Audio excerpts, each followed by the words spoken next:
आज का अगला पार्ट देखते हैं। आज का अगला पार्ट में हम लोग पढ़ेंगे, यदि किसी परिणाम के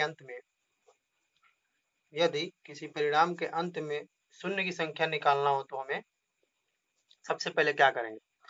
ट्रिक हमारा सबसे पहला पॉइंट है, सबसे पहले जो अंतिम संख्या को 5 से भाग देंगे। सबसे पहले हम लोग अंतिम संख्या को 5 से भाग देंगे, फिर भागफल को भी 5 से भाग देंगे, और यह जब तक देंगे तब तक 5 से छोटा भागफल न आ जाए। देखते हैं अगला एग्जाम्पल। 1 से 100 तक की गुणा किया जाए, 1 से 100 तक की संख्या को गुणा किया जाए तो परिणाम के अंत में कितने शून्य प्राप्त होंगे। हमें इसको इस प्रकार भी लिख सकते हैं, 1 गुणे 2 गुणे 3 गुणे डॉट डॉट डॉट ये 99 गुणे 100। हमें लिखे हैं कि सबसे पहले हमें अंतिम संख्या को, ट्रिक देखें, सबसे अंतिम संख्या हमारा 100 है, तो सबसे पहले 100 को हम लोग 5 से डिवाइड करेंगे तो आ गया ये 20। जब ये 20 आ गया तो फिर भागफल को भी 5 से भाग देंगे। 5 से ये जब तक भाग देंगे तब तक ये 5 से कट न जाए या 5 से छोटा ना आ जाए। तो फिर इसको हम 5 से भाग देंगे 4, यानी कि फिर 5 से छोटा आ गया। तो फिर शून्यों की संख्या यहाँ पे हम लोग देखते हैं, शून्यों की संख्या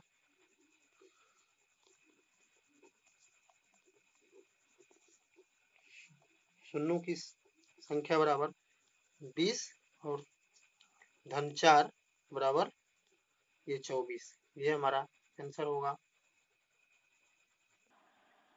दूसरा एग्जाम्पल देखते हैं हम लोग। दूसरा एग्जाम्पल ये कह रहा है कि 1 गुणे 2 गुणे 3 गुणे डॉट डॉट 250 को गुणा किया जाए तो परिणाम के अंत में 0 या शून्य होंगे। तो सबसे पहले हम यह देखे हैं कि अंतिम संख्या को 5 से भाग देते हैं। ये हमारा 250 से हम लोग फिर 5 से भाग देंगे तो ये 50 बार में कटेगा। फिर अगले भागफल को भी हम 5 से भाग देते हैं। यह जब तक प्रक्रिया दोहराते हैं जब तक 5 से यह छोटा न आ जाए। तो फिर 5 से हम लोग देंगे, 5 से ये कटेगा 10 बार में। फिर 10 को 5 से देंगे, ये 2 बार में कटेगा। यानी कि हमें शून्य की संख्या बराबर ये 50 धन 10 प्लस 2 बराबर जोड़ेंगे तो ये 62 होगा, और ये हमारा ऑप्शन नंबर सी होगा। अगला पार्ट देखते हैं, इकाई का अंक ज्ञात करना। हमें सबसे पहले इकाई का अंक ज्ञात करने में सबसे पहले पहला ट्रिक देखेंगे। बेस का इकाई का अंक, अगर बेस बोले तो बेस उदाहरण के लिए देख लेते हैं, एग्जाम्पल के तौर पे ये एग्जाम्पल के तौर पर देख लेते हैं। मान लीजिए कि 206 आ गया, के घाते 120 आ गया, तो इसको हम बेस कहेंगे।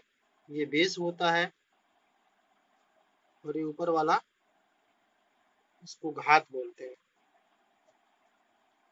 ये हमारा, तो देखते हैं, यदि बेस का इकाई का अंक 0, 1, 5, 7 हो तो कोई भी घात के लिए इकाई का अंक वही रहेगा, वही होगा, यानी कि इसमें कोई परिवर्तन नहीं होगा।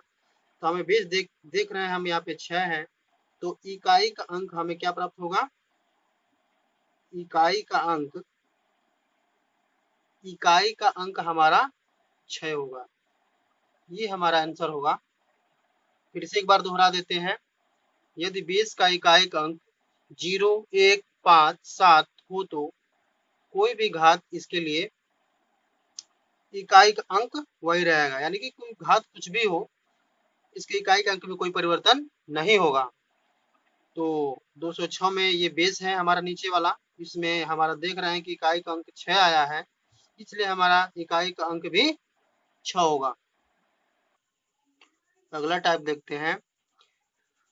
अगर क्वेश्चन इस तरह से आ जाए, गुणनखंड के रूप में आ जाए, 203 गुणे 171 गुणे 417 गुणे 114 में गुणनफल का इकाई का अंक ज्ञात करें। तो सबसे पहले अगर गुणनखंड के रूप में आता है तो हमें लास्ट वाला इकाई का अंक को एक साथ गुणा कर लेते हैं और जो प्राप्त होता है आंसर वही हमारा उसमें जो इकाई का अंक आता है वही हमारा इकाई का अंक होगा। जैसे देखते हैं इसका 3 लास्ट अंक है 3 और यह 1 है तो गुण 1 हो जाएगा और गुण ये 7 है तो 7 हो जाएगा और ये 4 हो जाएगा तो 4 है तो 4 होगा इकाई का अंक। सबको गुणा कर लेते हैं।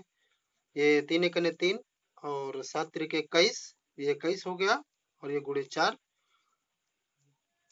ये 4 एकनम 4 और 4 दूनी के 8। ये तो हमारा इकाई का अंक 4 आ रहा है। अतः इकाई का अंक हमारा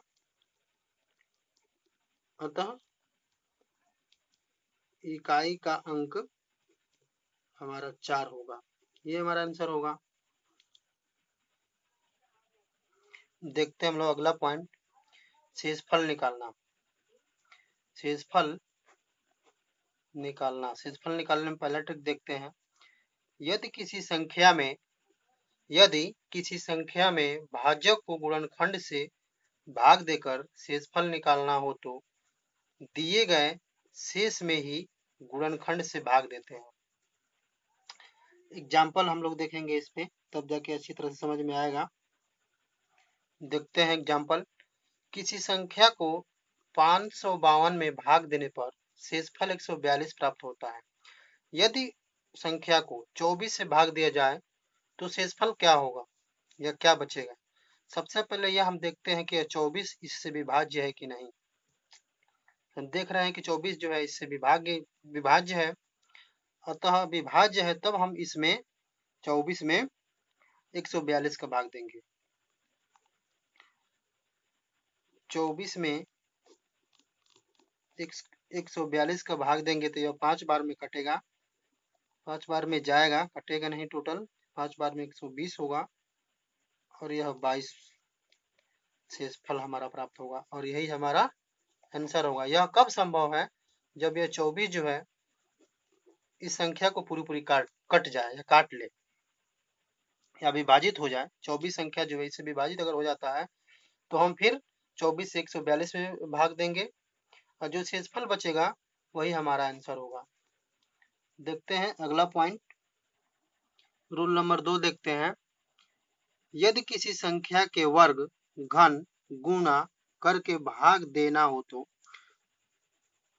शेषफल निकालने के लिए हमें दिए गए संख्या को या शेष को वर्ग, घन, गुणा करके भाग देते हैं। देखते हैं एग्जाम्पल इसका। देखते हैं एग्जाम्पल।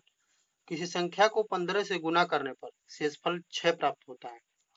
यदि उस संख्या को 4 से गुणा कर दे, गुणा में 5 से भाग दिया जाए तो शेषफल क्या होगा।